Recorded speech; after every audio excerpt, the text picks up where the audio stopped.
morning. Okay, we are in Hall 8 with Himanshu from BKT Carbon. Hello, Himanshu. Hey, Martin, how are you doing? I'm doing very well. You are the first time at the K Fair, and let me know how was your first morning? Wonderful, exciting, and busy.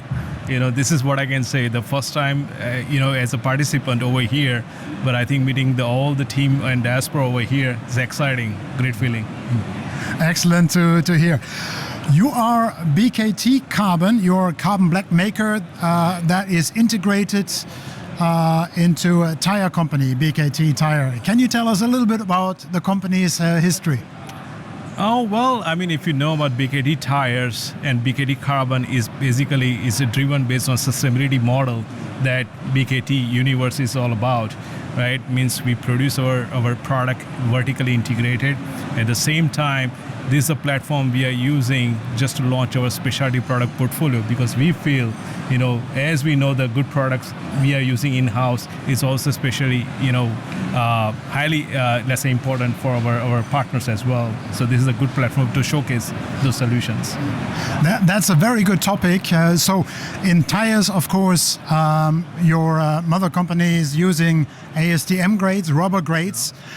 What do you bring to Düsseldorf? What do you bring to the K Fair? What is your products you're showcasing? Sure, happy to answer on that.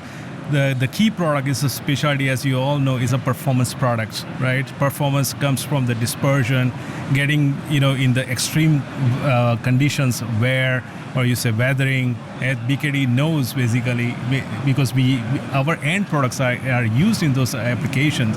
So what we are doing is currently how to expand that envelope and offer those solutions to our partners in plastics and the rubber industry, and that's what we're here for.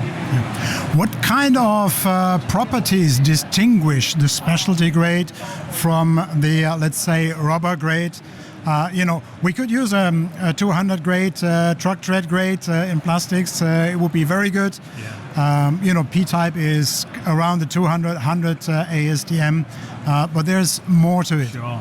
No, that's an excellent question. Around those is about chemical cleanliness as well. The physical cleanliness is more about an easy dispersion, right? As you know, the rubber shear is completely different than the plastics and the coating shear. So yes, it has to be adjusted as per the user profile.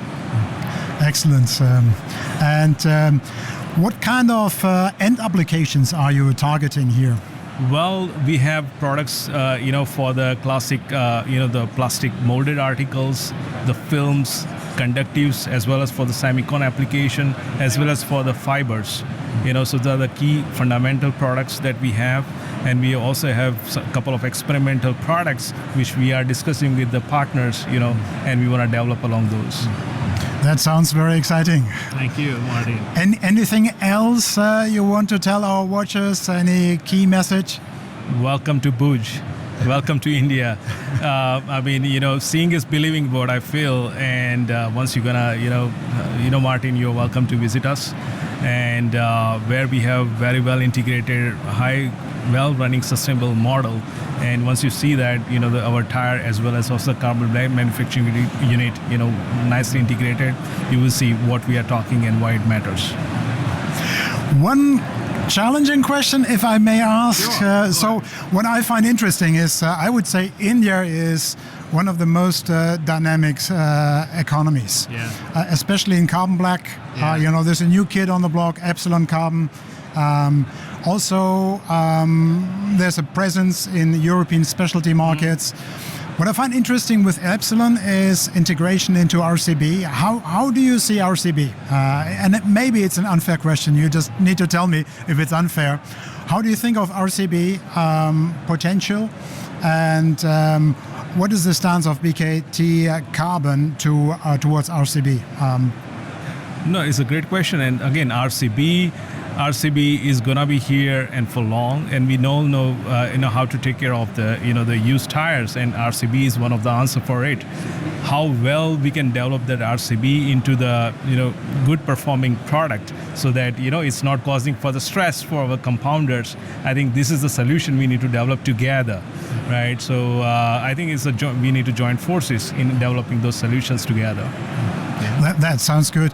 From my point, RCB doesn't have a standard yet, a specification, which means we have the wrong business process. We have make to order instead of make to stock, because we don't have established standards, and that brings a complexity of bringing RCB into any application, because the recipe, the formulation needs to be adjusted.